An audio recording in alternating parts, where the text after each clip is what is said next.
ఒక సాధారణ పౌరుడిగా, ఒక సాధారణ వ్యాపారవేత్తగా విశాఖ ప్రజలకు పరిచయమై, ఆ తర్వాత కేఎన్ఆర్ ట్రస్ట్ ప్రారంభించి, వివిధ శాఖలకి అదేవిధంగా వివిధ సంఘాలకు కూడా తన వంతుగా సేవలందించి, తన రాజకీయ ప్రస్థానాన్ని కూడా 32వ వార్డు కార్పొరేటర్‌గా పోటీ చేసి పోటీ అంటే ఆషామాషీ విషయంలో కాదు. ఇండిపెండెంట్ అభ్యర్థిగా పోటీ చేసి, తనకంటూ ఒక ప్రస్థానాన్ని అదేవిధంగా దక్షిణ నియోజకవర్గంలో ఒక బ్రాండ్‌ని సంపాదించుకున్నటువంటి కేఎన్ఆర్ అంటే కందుల నాగరాజు గారు ఈరోజు మన అతిథి. ఆయనతో కాసేపు మాట్లాడి అసలు రాజకీయ ప్రస్థానం ఏ విధంగా మొదలవుతోంది, అది 2024 ఎన్నికలకు ఏ విధంగా పునాది వేస్తున్నారనే విషయం ఈరోజు ఆయన తెలుసుకుని చేద్దాం. నాగరాజు గారు నమస్కారం. నమస్కారం. ఎలా అనిపిస్తుంది ప్రస్తుతం రాజకీయ పరిణామాలు మారుతూ వస్తున్నాయి? ఫస్ట్ అసలు మీకు రాజకీయాల మీదకి ఏ విధంగా ఇంట్రెస్ట్ పుట్టింది? రాజకీయాలు అనేది మా ఇంట్లోనే పుట్టింది. ఎందుకంటే నాన్నగారు నేను చిన్నతనంలో 5-6 సంవత్సరాల వయసు ఉన్నప్పుడే నాన్నగారు జనసంఘ పార్టీలు ఉండేవారు. జనసంఘ పార్టీలు ఉండేప్పుడు పివిజి రాజు గారు, ఎన్ఎస్ఎన్ రెడ్డి గారు, అచ్యుతరామరాజు గారు, వీళ్ళందరూ తన్నెటి విశ్వనాథ్ గారు, వీళ్ళందరూ మా నాన్నగారు అందరూ ఫ్రెండ్స్. వాళ్ళు వచ్చి ఎప్పుడు మా ఇంటి దగ్గర ప్రతిరోజు మాట్లాడుకోవడం అనేది నన్ను బాగా ప్రభావితం చేసింది. అలాగే సేవ కూడా నాన్నగారు ఎవరికైనా ఆకలంటే చూడలేని మనస్తత్వం, ఎవరికైనా సాయం చేయాలని ఒక మనస్తత్వం ఉండేది. అదే అలవాటు నేను పుణుకుపుచ్చుకున్నాను. అయితే రాజకీయాల్లోకి వచ్చిన తర్వాత ఇండిపెండెంట్ అభ్యర్థిగానే ఎందుకని మీరు బరిలో దిగారు? మీరు తలుచుకుంటే అప్పట్లో ఉన్నటువంటి అధికార పార్టీ కావచ్చు, లేదంటే ప్రతిపక్ష పార్టీ కూడా కావచ్చు, ఏదైనా సరే మీకు ఆఫర్ ఇచ్చి మీకు ఇక్కడ సీట్ ఇచ్చే అవకాశం ఉంది. కానీ ఎందుకని ఇండిపెండెంట్ గానే మీరు రాజకీయ పునాది వేసుకున్నారు? మొదటిని కూడా కాంగ్రెస్ వాదిని, కాంగ్రెస్ పార్టీలు ఉండేవాడిని. కాంగ్రెస్ పార్టీలు ఉండి సుబ్రహ్మణ్యుడు గారు, గుడివారి గురునాథరావు గారు, ద్రోణరావు సత్యనారాయణ, మన బల్లెడి సత్యారావు గారు, వీళ్ళందరితో కలిసి పనిచేశాను. కానీ కాంగ్రెస్ పార్టీ కొంచెం రాను బాగా గ్రాఫ్ పడిపోయిన తర్వాత మరి అనుకోకుండా మరి ద్రోణరావు శ్రీనివాస్ గారు పిలుపు మేరకు మరి వైసీపీ పార్టీలోకి మారవలసి వచ్చింది. మారిన తర్వాత వైసీపీ ప్రభుత్వం, వైసీపీలో ఉన్నటువంటి సాయిరెడ్డి గారు కానీ అందరూ కూడాను నీకే టికెట్ ఇస్తానని మాట ఇచ్చి లాస్ట్ మినిట్లో వేరే వ్యక్తికి ఇవ్వడం జరిగింది. ఇచ్చేటప్పుడు మరి నేను ఇండిపెండెంట్గా పోటీ చేయడానికి సిద్ధపడ్డాను. ఇండిపెండెన్స్ పోటీ సిద్ధపడేటప్పుడు సాయిరెడ్డి గారు వాళ్ళు నన్ను రిక్వెస్ట్ చేసి బతిలాడి చెప్పడం జరిగింది. నీకు ఏ ఆఫర్ కాంటే అది ఇస్తాను, నువ్వు విత్డ్రా అవ్వమన్నారు. నేను ఏ రకంగా కూడా విత్డ్రా అవ్వకుండా ఇండిపెండెంట్గా మరి పార్టీ టికెట్ ఉన్నటువంటి వాళ్ళకి 50-100 మెజార్టీ వస్తే నాకు 1650 మెజార్టీతో ఇండిపెండెంట్ గెలిచాను. గెలిచిన తర్వాత మరి వైసీపీ ప్రభుత్వంలోకి మళ్ళీ ఆహ్వానించారు విజయసాయిరెడ్డి గారు. ఆయన బ్రేక్ఫాస్ట్ పిలిచి ఆయన చేతితో వడ్డించి, నాగరాజు గారు మీరు పార్టీలోకి వచ్చేయండి, మీరు అనుకున్న విధంగా మీరు గెలిచారు, మాకు చాలా సంతోషం, మీలాంటి వాళ్ళు పార్టీకి అవసరం అంటే పార్టీలో జాయిన్ అవ్వడం జరిగింది. ఎందుకని జనసేన వైపు మళ్ళీ మీరు మొగ్గు చూపించారు? ఇంకా ఇతరత్ర పార్టీల నుంచి కూడా మీకు ఆఫర్లు వచ్చినాయి. బీజేపీ నుంచి కూడా ఆఫర్ వచ్చింది. తర్వాత 32వ వార్డు అంటే చాలా కీలకమైనటువంటి వార్డు కూడా విశాఖపట్నంలో. ఇటువంటి వార్డులో ఇంత మెజారిటీతో గెలవడం ఏ విధంగా అనిపించింది? అసలు ఎందుకని జనసేన వైపు అడుగులు పడ్డాయి? అంటే ప్రజలు నా మీద ఒక నమ్మకం పెట్టుకున్నారు. ఎందుకంటే ఎంతమంది నాతో పాటు 14 మంది పోటీ చేసినప్పుడు కూడా నాకు మాత్రం పట్టం కట్టి నాకు మంచి మెజార్టీతో వాళ్ళు స్వయంగా నిలబెట్టారు. మీకు పార్టీ టికెట్ వద్దు సార్, మీకు సొంతంగా ఇమేజ్ ఉంది, మీరు సొంతంగా గెలవగలరు, మీకు మేము సపోర్ట్ చేస్తామని వాళ్ళు చెప్పి నన్ను నిలబెట్టారు. నిలబెట్టేటప్పుడు వాళ్ళ తాలూకు బాధ్యత పూర్తిగా నా మీద ఉంది. కాబట్టి రేపు నేను వార్డుని అభివృద్ధి పరచుకోవాలంటే మరి నేను ఇండిపెండెంట్గా ఉండిపోతే చేయలేని ఒక ఉద్దేశంతో ఉండేటప్పుడు మళ్ళీ అదే సాయిరెడ్డి గారు నన్ను పిలిచి ఆహ్వానించేటప్పుడు మళ్ళీ నేను పార్టీలో జాయిన్ అవ్వడం ఉంది. ఏ రకమైన కండిషన్ పెట్టుకున్నా నాకు కావాల్సిన ఓన్లీ వార్డు అభివృద్ధి అని చెప్పి పార్టీలో జాయిన్ అయ్యాం. కానీ ఏదైతే నేను అనుకున్నానో అది జరగటం లేదు అక్కడ. ఎందుకంటే వార్డు అభివృద్ధి కాదు కదా, ఎక్కడ ఏ కార్యక్రమం చేయడానికి కూడాను ఏమీ లేదు. ఎక్కడ అడిగినా సరే నిధులు లేవని చెప్తున్నారు, కాంట్రాక్ట్ రావట్లేదు, కాంట్రాక్ట్ వర్క్ ఇస్తామంటే మాకు పాత బాకీలు ఉన్నా ఇవ్వలేదని చెప్తున్నారు. ఈ రకమైన వాతావరణంలో ఇదొక కారణం అయితే మరి దక్షిణ నియోజకవర్గంలో ప్రస్తుతం ఉన్నటువంటి గణేష్ కుమార్ తెలుగుదేశంలో ఉంటూ మరి అక్కడ ఇబ్బంది పెట్టాడు. అక్కడి నుండి వైసీపీలోకి వచ్చి ఇక్కడికి వచ్చిన తర్వాత కూడా గ్రూప్ రాజకీయాలు చేసి మమ్మల్ని ఇబ్బంది పెట్టే కార్యక్రమం చేసేటప్పుడు మేము చూసి ఇంకా మరి దాన్ని డైజెస్ట్ చేసుకోలేక నేను విజయసాయిరెడ్డి గారితో మరి వైవి సుబ్బారెడ్డి గారితో కొంతమంది పెద్దలు కూడా చెప్పి నేను బయటకు వచ్చేసాను. ఓకే, జనసేన వైపు ఎందుకని అడుగులు వేశారు? అంటే ఇప్పుడు ప్రస్తుతం ఎలా ఉందంటే మిగతా పార్టీల మీద ఒక నమ్మకం పోయింది ప్రజల్లో. ఇప్పుడు ప్రస్తుతం ఏంటంటే పవన్ కళ్యాణ్ గారు ఒక విజన్తో ముందుకెళ్తున్నారు. అలాగే ఆయన తాలూకు ఐడియాలజీ బాగుంటుంది. ఆయన ఎప్పుడు కూడా మాటిస్తే మాట తప్పకుండా ఏదైనా ఒక సేవా కార్యక్రమాలంటే ఆయన చాలా ఇష్టం. నేను సేవారంగంలో ఉండడం వల్ల ఆయన కాసి నాకు ఆకర్షణయి ఆయన కూడా మరి నాకు మంచి భరోసా ఇచ్చి మీరు రండి నాగరాజు గారు, మీరు మంచి సేవా కార్యక్రమాలు చేస్తున్నారు, మీలాటలు మాకు కావాలి, మాలాటలు మీకు సపోర్ట్ ఉంటే బాగుంటుంది అని చెప్పడం జరిగింది. అలాగే పవన్ కళ్యాణ్ గారు ఏంటంటే ఇవాళ ఒక కుటుంబ వ్యవస్థ నుండి వచ్చిన వ్యక్తి.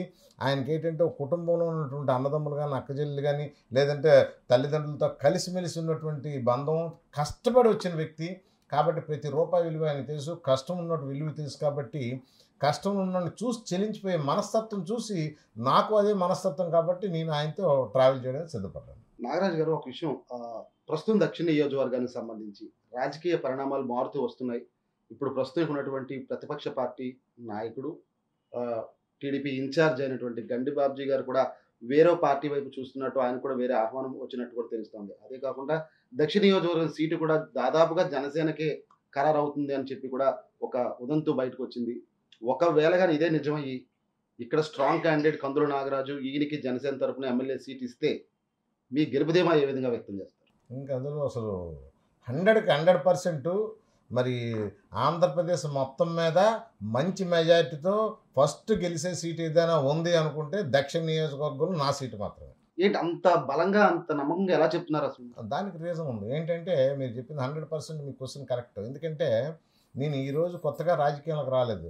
గత 30 సంవత్సరాలు బట్టి రాజకీయాల్లో ఉన్నాను. రాజకీయాల్లో ఏ విధమైన మనకు ఎక్కడ కూడా వివాదరహితుడిగా ఉన్నాను. అలాగే నేను కాంట్రవర్సీ ఎవరితో లేదు, నాకు ఎవరు కాంట్రవర్సీ కాదు. అలాగే మరొకటి ఏంటంటే నేను సొంతంగా నా సేవా కార్యక్రమాలు కూడా గత 1995 నవంబర్ 30న కేఎన్ఆర్ చారిటబుల్ ట్రస్ట్ ప్రారంభించి ఆ రోజు నుండి ఈ రోజు వరకు పేద ప్రజల మధ్యలో ఉంటూ పేద ప్రజలకు నిరంతరం కూడా సేవలు అందిస్తూ వాళ్ళతో కలిసిమెలిసి ఉండి ప్రతి వార్డులో ప్రతి నియోజకవర్గం సౌత్లోని ఒక్క దాంట్లోనే కాకుండా మొత్తం వార్డు మొత్తం నియోజకవర్గం అంతా తిరుగుతూ ప్రతి వార్డులో ఎవరికి ఎప్పుడు ఏ అవసరం వచ్చినా ఏ కష్టం ఉన్నా నేనున్నాననేసి చెప్పుకొని వాళ్ళ దగ్గరికి వెళ్ళి సహాయం చేసే మరి నా తాలూకు చారిటీ ఉంది.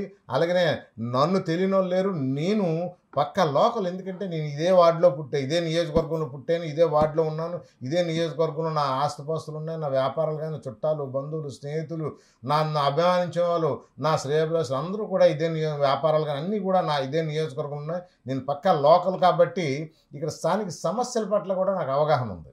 రైట్, మీరు చెప్పిన రీజన్ అంతా బాగానే ఉంది. కానీ జనసేన పార్టీకి సంబంధించి దక్షిణ నియోజకవర్గంలోనే గ్రూప్ రాజకీయాలు ప్రారంభమయ్యాయి. కొత్తగా కూడా చాలామంది ఇందులో పార్టీలో చేరుతున్నారు. దీనివల్ల కూడా కొంతవరకు ఏవైనా మార్పులు చేర్పులు ఉండే అవకాశం ఉంటుందంటారా? ఉదాహరణకి షాదిక్ అనే వ్యక్తి కార్పొరేటర్గా, మీలాగనే కార్పొరేటర్గా ఉన్న వ్యక్తి ఈరోజు జనసేన తీర్థం పుచ్చుకున్న పరిస్థితి.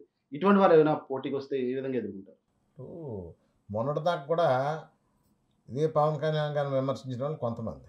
ఇది పక్కన పెడితే ఇవాళ ఏంటంటే లబ్ధి కోసం వచ్చినటువంటి వాళ్ళు తప్ప ఇవాళ ఈ నియోజకవర్గాన్ని, ఈ దక్షిణ నియోజకవర్గం బాగుపెట్టాలని కానీ లేకపోతే స్థానికులు కానీ కారు వీళ్ళు ఎవరు వచ్చిన వాళ్ళు ఎవరు కూడా. ఇక్కడ ఏంటంటే ఇవాళ పవన్ కళ్యాణ్ గారు అన్నీ చూస్తున్నారు, అన్నీ ఆయనకు తెలుసు. ఎందుకంటే ఆయన ఏంటంటే ఎక్కడో కూర్చున్నా ఆయన తెలియదు అనుకోవడం చాలా పొరపాటు. ప్రతి విషయంలో కూడా నేను వెళ్ళేటప్పటికి నా బయోడేట్ ఇంత స్పైరల్ బైండింగ్తో నా ముందు పెట్టుకున్నారు. ఆయన ముందు పెట్టుకొని నేను వెళ్ళేటప్పుడు నాకు చూపించారు, ఇదిగోండి నాగరాజు గారు మీ బయోడేట్ నాది ఉందని చూపించారు. అంటే ఆయన ఎంత ఐడియాగా ముందుకెళ్తారు. ఎవరైనా ఒక మనిషి వస్తున్నారంటే వాళ్ళ తాలూకు మొత్తం హిస్టరీ ముందు తెప్పించుకొని ముందు ఉంటారు. ఆయన చాలా చాలా తెలివైన వ్యక్తి, మేధావి. ఎందుకంటే ఆయన అంత తక్కువగా ఎవరు అంచనా ఎక్కర్లేదు. ఆయనకి ఇక్కడ ఎవరు గెలుస్తారో ఏటో తెలుసు, మా సామాజిక వర్గం ఎంత ఉందో తెలుసు, అలాగే మిగతా కులాల వాళ్ళు ఎక్కడున్నారో ఏటున్నారో ఆయనకు తెలుసు. కాబట్టి ఇది ఏంటంటే 100% కూడాను ఈ విషయంలో ఎక్కడ ఎవరు వచ్చినా సరే ఇందులో లేదు, అనుమానం అయితే లేదు. మీ ప్రత్యర్థుల్ని ఏ విధంగా ఎదుర్కోవడానికి ప్రణాళిక సిద్ధం చేసుకున్నారా? అంటే ప్రస్తుత అధికార పార్టీకి సంబంధించి కూడా చాలా వరకు ఇటు అభివృద్ధి సంక్షేమ ఫలాలు కూడా ప్రతి ఒక్కరికి అందుతున్నాయి. తప్పనిసరిగా వైఎస్ఆర్ కాంగ్రెస్ పార్టీ జెండా మరోసారి మళ్ళీ దక్షిణ నియోజకవర్గంలో ఎగురుతుందని చెప్తున్న వారికి మీరేం చెప్తారు? ఇవాళ నిజంగా వైసీపీ ప్రభుత్వం ఏదైనా సరే సంక్షేమ కార్యక్రమాలు చేశారు అనుకుంటే, అభివృద్ధి చేశారు అనుకుంటే మరి ఎందుకు ఇవాళ ఎమ్మెల్యేలు మారుస్తున్నారు? ఇవాళ మార్చవలసింది ఎమ్మెల్యేలు కాదు, సీఎం మారాలా. సీఎం మారినప్పుడే అది మా పార్టీ ఏమైనా వాళ్ళకి ఏమైనా కొన్ని సీట్లు వస్తాయి. ఇవాళ ఎవరిని మార్చినా, ఎవరిని ఇక్కడ పెట్టినా ఇవాళ వైసీపీ ప్రభుత్వాన్ని నమ్మే పరిస్థితిలో ప్రజలైతే లేరు. ప్రజలు ఖచ్చితంగా ఒక నిర్ణయానికి వచ్చేసారు. ఎప్పుడు వైసీపీ ప్రభుత్వాన్ని ఇంటికి పంపిద్దామని ఆలోచనతో ఉన్నారు తప్పితే ఇవాళ ఇంకో సెకండ్ థాట్ లేదు. అలాగనే మరి ఇంతవరకు అనేక పార్టీలకు అవకాశం ఇచ్చారు. ఒక్కసారి జనసేన పార్టీకి అవకాశం ఇచ్చి చూడండి.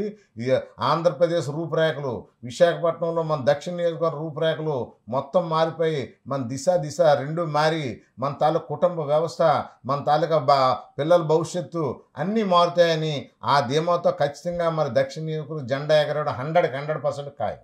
తప్పకుండా సార్. నాగరాజు గారు చాలా విలువైన సమయాన్ని మా కోసం కేటాయించారు. తప్పకుండా మీరు అనుకున్న ప్రణాళిక, అదేవిధంగా మీరు ఇచ్చిన ప్రజల హామీ కూడా అంతా కూడా నెరవేరాలని చెప్పి మా ఏఎంపీఎం ఛానల్ ద్వారా కోరుకుంటున్నాము. అది చూసాం కదా, కేఎన్ఆర్ ట్రస్ట్ చైర్మన్, అదేవిధంగా 32వ వార్డు కార్పొరేటర్ కందుల నాగరాజు గారి అభిప్రాయం అయితే ఇది.